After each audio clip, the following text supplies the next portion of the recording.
Hi there, I'm the Myth Keeper. Welcome back to my channel. This week is something entirely new. I'm going to be talking about religion in the world of Golarion, specifically about the gods and goddesses. Now, there's so much content here that I couldn't possibly try to do it all in one video. There are literally hundreds of gods and goddesses. So what I've done is I've figured out a structure that I like, and I'm going to go through the gods and goddesses in sequence. That sequence is not alphabetical. I'll get to the details of that sequence in the video itself. But today, just know that I'm going to be covering Torag, I'm going to be covering Gozreh, and I'm going to be covering Shelyn. I'm also going to be talking a little bit about an overview about what religion means in a world where gods and goddesses definitively exist. There's no mystery to it. The fact that divine magic exists, the fact that people can channel the power of gods means it's all real. So what does it mean to live in a world like that? And how does it shape your concept of faith? So we'll talk a little bit of a religion overview, and then we'll get into some specific gods, and I'll talk a little bit about what's coming in future videos in this series. Enjoy. Before we get into the individual gods and goddesses, let's consider for a second, what does it mean to live in a world where the existence of the gods is not a speculative question? In Golarion, the veracity of each of the gods is demonstrable, visible through the manifestations, ranging from powerful divine spells to portentous curses and boons. In the world of Pathfinder, divine magic reflects a direct connection to a deity. When a person is injured, and they are taken down to the temple to see a cleric, that cleric's magic that stitches up the wound is a direct conduit to whatever deity they worship.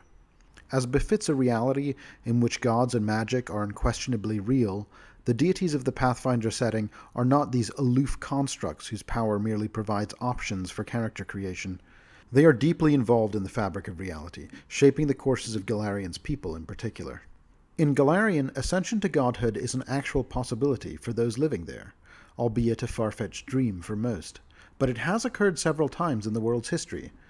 Deities including Aradin, Caidan-Caelian, Iomedae, and Norgriber were all mortals at one time. On Golarion, most people are generally polytheistic, offering prayers to many gods, though they may favor one deity or another. The focus of a person's prayers may change as circumstances do. A barbarian may have a central devotion to Chaldira, the halfling god of battle and luck, but they may add prayers to Shelyn, god of beauty and love, when she finds true love. Upon the untimely death of her lover, she may turn to Pharasma, god of death and fate, or to Desna, god of dreams, to ease her grief, or to Calistria, god of vengeance, to repay the death. An exception to this are divine casters. Divine casters are individuals with enough devotion to a single deity to be granted power from that deity.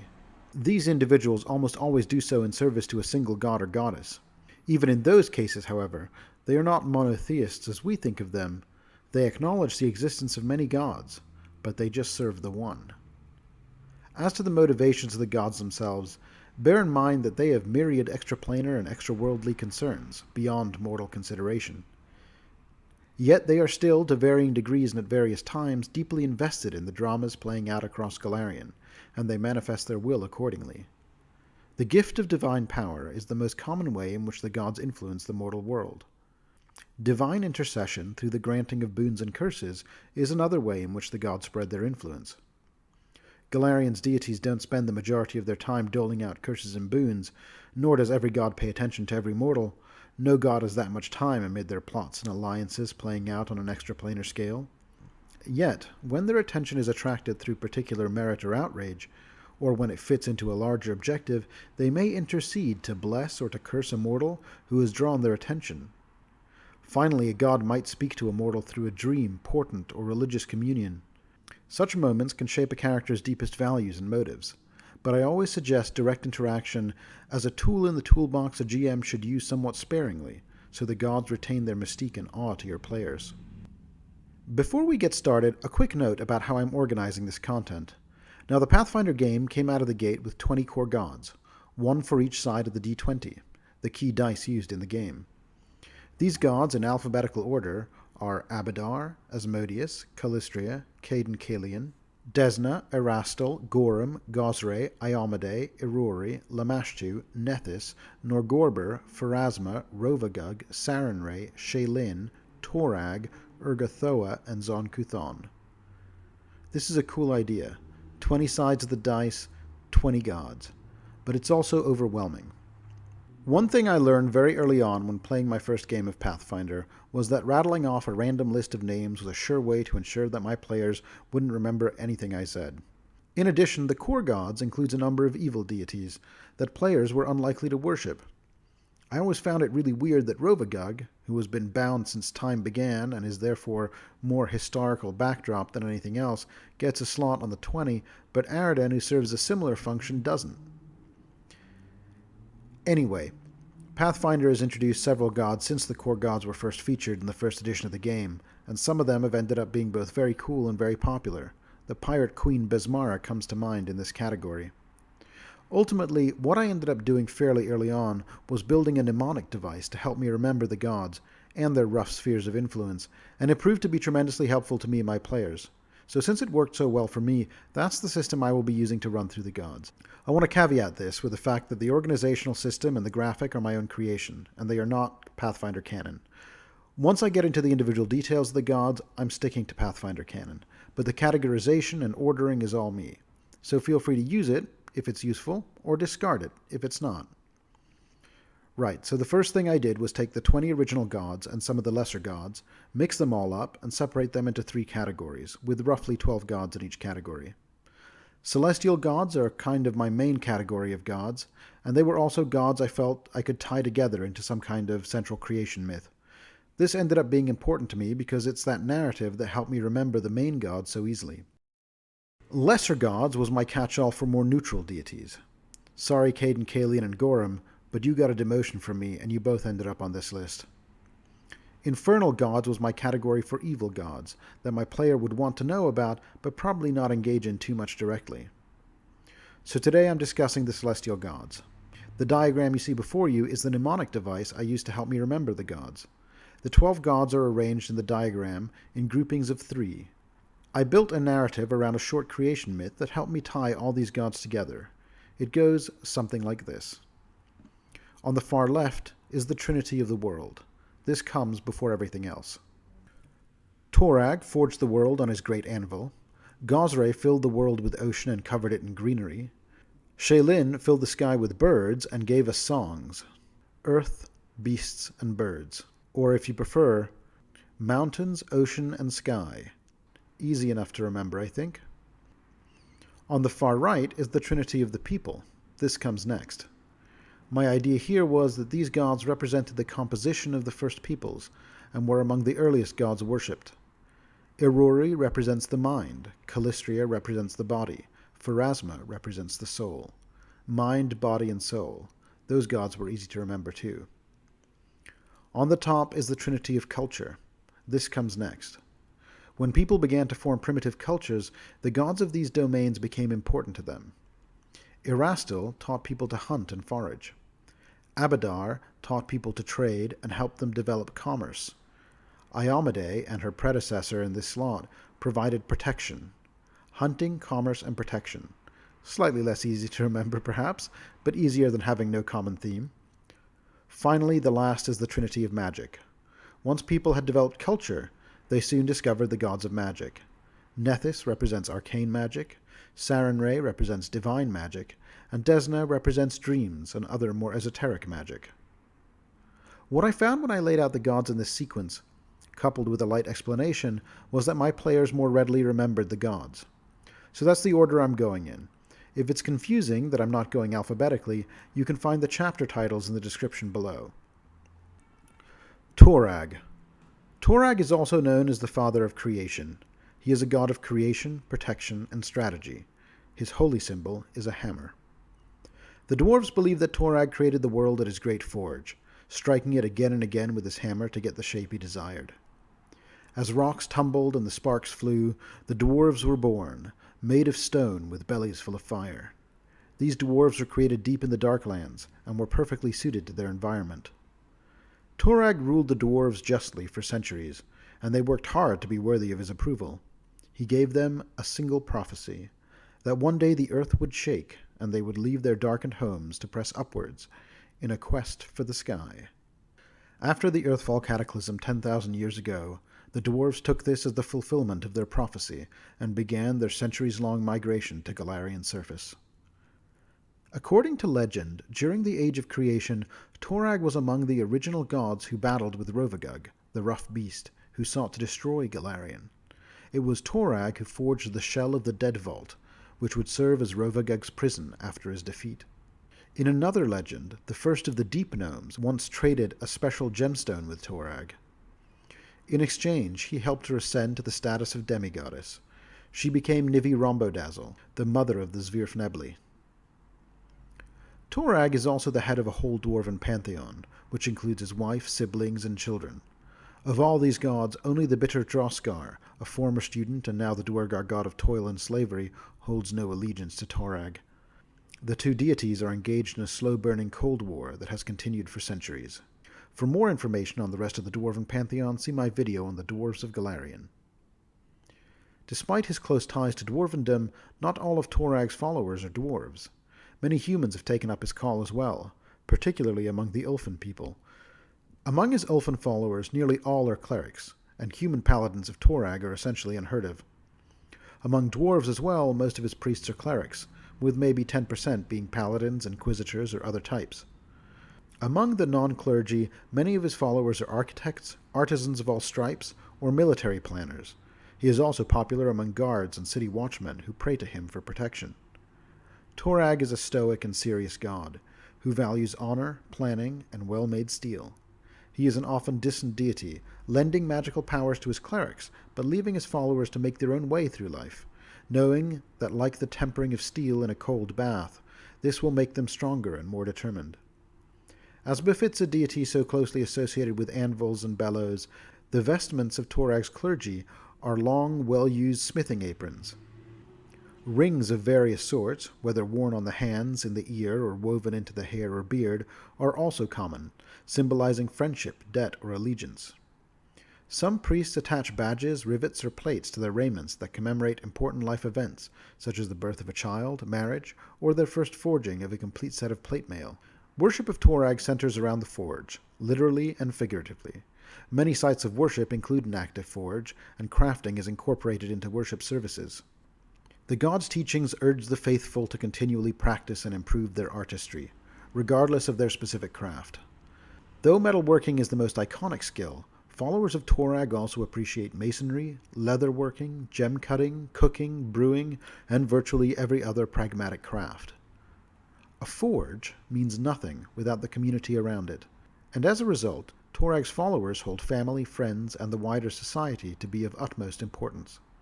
Torag's churches typically celebrate family events, such as marriages, births of children, and deaths.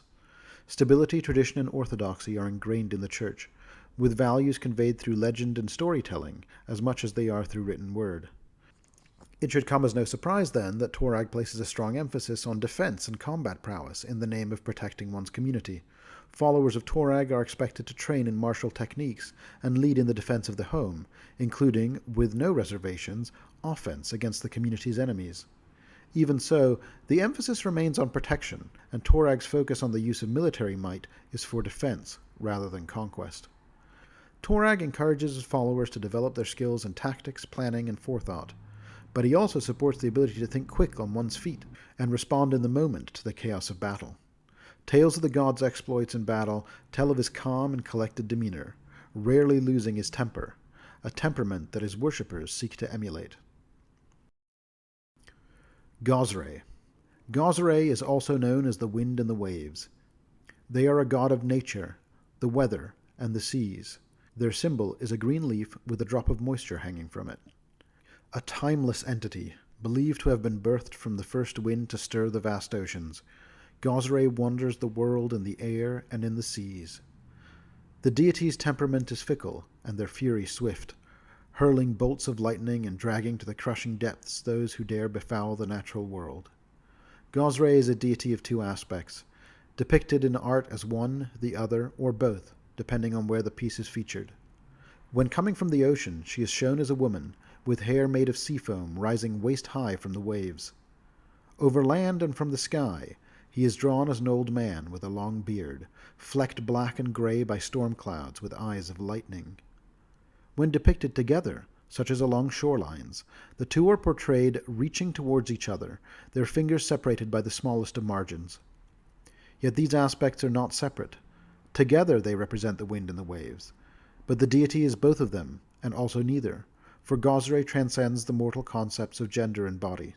Much like the wind and seas, Gozreh is temperamental and prone to sudden outbursts of wrath. They see all, flitting from the north breeze to the eyes of a starling, to the roots of a mighty oak on the other side of the world.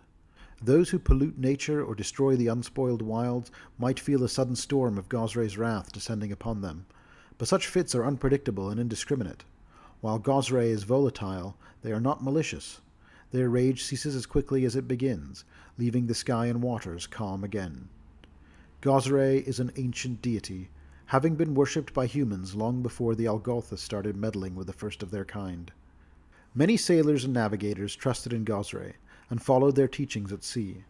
Gozreh's priests were granted the understanding of how a warming ocean could lead to a devastating hurricane. Today, Gozreh is worshipped wherever nature is feared or held in high esteem, but his followers are most commonly found in the Mwangi Expanse, Sargava, the Shackles, the Sodden Lands, the Steaming Sea, Thuvia, and Varissia.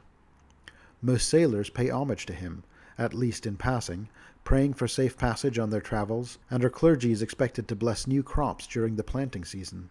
The Bonuat people of the Mwangi Expanse worship a variant form of Gozreh, an amalgam form with Desna, whom they call Shimye Magala. Priests of Gozreh are rugged folk, and many are hermits. Men are expected to have long beards, and women long hair. Seaweed, natural items, and strands of white cloth are often braided into the hair of the faithful. Formal raiment is usually long robes of sea green, storm grey, or sky blue, decorated with corals or pearls. If a druid does not follow the agnostic path of the green faith, as is very popular among their number, then it is likely they worship Gozreh instead. Temples of Gozreh are always open to the sky, and often contain some sort of pool or open water at the heart. They often appear in out-of-the-way places, and are typically built using only slightly worked local materials, such as driftwood and unquarried stone. Services and occasions vary from temple to temple, though most ceremonies involve offering prayers and chanting. Adherents of Gozreh typically speak with a bluntness that belies their shrewd insight. Most followers prefer acting over speaking, and axioms vary from temple to temple. A common saying, however, is, "The storm also passes." As dark as the skies can turn, the clouds will eventually clear. Followers of Gozreh use this as a mantra for those who come to them in despair. Shelyn. Shelyn is also known as the Eternal Rose. She is a goddess of art, beauty, and love. Her holy symbol is a songbird with a tail of many colors. According to legend, the goddess Shelyn was born the daughter of the spirit wolf Thron, and an unknown ancient deity thought to have been a love goddess. When she first came into being so very long ago, their mutual parent Thron forced her elder half-brother Dubral to swear an oath that he would never harm Shelyn, nor would he stand by if others tried to harm her in his presence. In exchange for making that oath, he gave his son a magic glaive called the Whisperer of Souls. For a time, she and her half-brother Dubral shared the portfolios of beauty, love, and the arts, and were worshipped by the early Taldans, until at some point they argued, and Dubral abandoned Golarion for the dark places between the plains. When Dubral returned to Golarion, he came back changed. He had become the god of mutilation, misery, and torture, Zon Kuthon. On his return, both Shelyn and her father Thron reached out to him, but he pierced her hand with his black nails, and she fled from his presence. And Zon Kuthon captured and tortured their father beyond all recognition. It was for these crimes that the other gods of Golarion banished Zon Kuthon to the Plane of Shadow, there to reside for as long as the sun hung in the sky. Still, Shelyn believed her brother was still somewhere to be found inside that corrupted form. In an attempt to redeem her brother, Shelyn stole the Whisperer of Souls, a weapon that had become corrupted in his travels. Despite being denied his dark weapon, Zon Kuthon remains as corrupted as ever. She kept the glaive she stole from him, a weapon she still carries to this day. Shelyn watches over existence with a kind and loving eye, encouraging mortals to make the best of their lives by spreading love, art, and beauty as best they can. Even the crudest artistic awakenings are worthy of praise in the goddess's eyes, as they represent an individual's expression of life's trials and triumphs. She believes every creature is worthy of love and capable of creating art in their own way. Shelyn's religion does not require chastity or a particular relationship structure, as the passion of early romance is a facet of love, just as important and valid as the love shared between a long-married couple. However, she prefers that when trysts do occur, that they blossom into more meaningful relationships along the way. As the goddess of art and beauty, Shelyn's appearance changes drastically depending on the cultural norms of the artists who depict her. She has been portrayed as nearly every ancestry, though usually with some distinctive similarities. Her ankle-length hair is marked with festive rainbow streaks, and her eyes are blue or silver. The tragic schism in Shelyn's family contributes to her belief that all creatures deserve love, and that even those who have turned to evil still carry love within them, along with the possibility of healing and redemption. While Zon-Kuthon, Asmodeus, Rovagug, and Urgathoa are sometimes considered enemies of her faith, in truth, Shelyn doesn't look at any creature in a way that fits the mortal concept of enemy. In fact, even to this day, clerics of Zon-Kuthon never harm known clerics of Shelyn. Doing so results in harsh punishments that do not end with death. Sometimes they actually try to actively protect such clerics from harm. This ties back to the ancient oath made by Zon-Kuthon to their father on the day she was born. While she is well aware that love and art are not easy things and can even be the sources of pain at times, she remains a steadfast optimist, with the knowledge that even broken hearts may be mended, and that even a turbulent experience with love can be educational and healing. But she also recognizes that some creatures may distort love into jealousy, or warp the urge to create into greed or obsession. While she appreciates passion and perseverance, Shelyn never asks her followers to forsake the well-being of themselves. No matter the season, Shelyn's temples are adorned with flowers and art. Her temples particularly come alive during the holiday of Crystal Hue, a winter celebration full of creation, friendly gatherings, and courtship. Many couples get engaged or married on Crystal Hue, and the temple hosts grand feasts in the evening for the whole community to gather and enjoy food, company, and performances long into the night. Clerics of Shelyn occasionally begin life as artists or musicians, and only later come to serve in her clergy. Those who do not are taught an artistic skill all the same, such as singing, painting, or sculpting.